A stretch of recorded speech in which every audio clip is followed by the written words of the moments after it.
Assalamualaikum warahmatullahi wabarakatuh.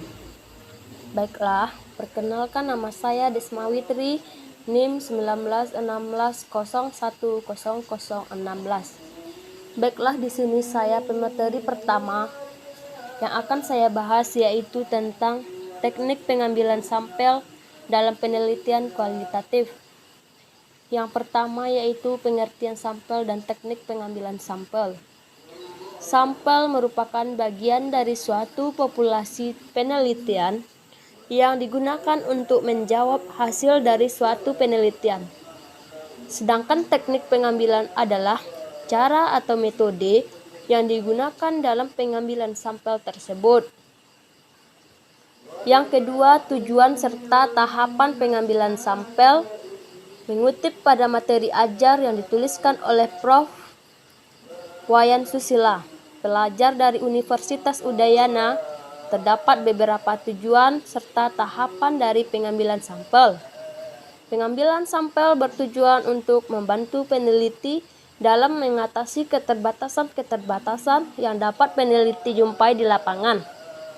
Seperti apabila populasi terlalu banyak atau jangkauan terlalu luas, sehingga tidak memungkinkan bagi kita untuk melakukan pengambilan data pada seluruh populasi. Terkendala dalam hal keterbatasan tenaga, waktu, dan biaya. Dan adanya asumsi awal bahwa keseluruhan dalam populasi bersifat seragam, sehingga bisa diwakili oleh beberapa sampel Assalamualaikum yang akan warahmatullahi kita ambil. wabarakatuh. Sebelum saya melanjutkan materi dari rekan saya, perkenalkan nama saya Novita Sartika Dewi dengan NIM 1916010020. 3. Macam teknik pengambilan sampel. 1. Probability sampling merupakan jenis dalam teknik pengambilan sampel yang melakukan pengambilan sampelnya dengan random atau acak.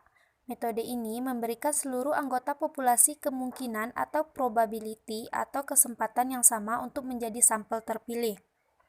Terdapat beberapa model atau jenis lain dari teknik random. Yang pertama, pengambilan sampel acak sederhana. Yang kedua, pengambilan sampel acak sistematis. Yang ketiga, pengambilan sampel acak berstrata. Dan yang keempat, pengambilan sampel acak berdasarkan area atau wilayah. 2. Non-probability sampling. Teknik pengambilan sampel ini berkaitan dengan teknik probability sampling. Teknik ini melakukan pengambilan sampel dengan tidak memberikan peluang atau kesempatan sama bagi setiap unsur atau anggota populasi yang dipilih menjadi sampel. Macam teknik pengambilan sampel jenis ini diantaranya. Yang pertama, purpose sampling adalah teknik penentuan sampel yang didasarkan pada pertimbangan peneliti mengenai sampel-sampel mana yang paling sesuai, bermanfaat, dan dianggap dapat mewakili suatu populasi. Yang kedua, snowball sampling. Teknik ini menentukan sampel berdasarkan wawancara dengan sampel sebelumnya atau dengan cara korespondensi. Yang ketiga, accidental sampling. Teknik pengambilan sampel ini menentukan sampel secara acak tidak sengaja. Peneliti akan mengambil sampel pada orang yang kebetulan ditemui pada saat itu. Dan yang keempat adalah kuota sampling, yaitu teknik pengambilan sampel ini dilakukan dengan menentukan kuota atau jumlah dari sampel penelitian terlebih dahulu. Selanjutnya yaitu poin B, instrumen penelitian kualitatif. Salah satu ciri penelitian kualitatif adalah peneliti bertindak sebagai instrumen sekaligus pengumpulan data. Instrumen selain manusia seperti angket, pedoman wawancara, pedoman observasi, dan sebagainya dapat pula digunakan, tetapi fungsinya terbatas sebagai pendukung tugas peneliti sebagai instrumen kunci. Oleh karena itu, dalam penelitian kualitatif, kehadiran peneliti adalah mutlak, karena peneliti harus berinteraksi dengan lingkungan baik manusia dan non-manusia yang ada dalam kancah penelitian. Yang A yaitu observasi. Observasi adalah sebuah peneliti diartikan sebagai pemusatan perhatian terhadap suatu objek dengan melibatkan seluruh indera untuk mendapatkan data. Observasi merupakan pengamatan langsung dengan menggunakan penglihatan, penciuman, pendengaran, perabaan, atau kalau perlu dengan pengecapan. Instrumen yang digunakan dalam observasi dapat berupa pedoman pengamatan, tes, kuesioner, rekaman gambar, dan rekaman suara.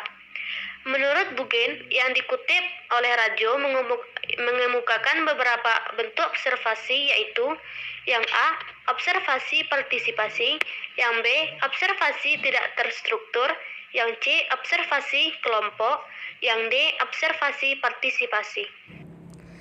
Baiklah, selanjutnya saya akan melanjutkan tentang bagian B, yaitu wawancara.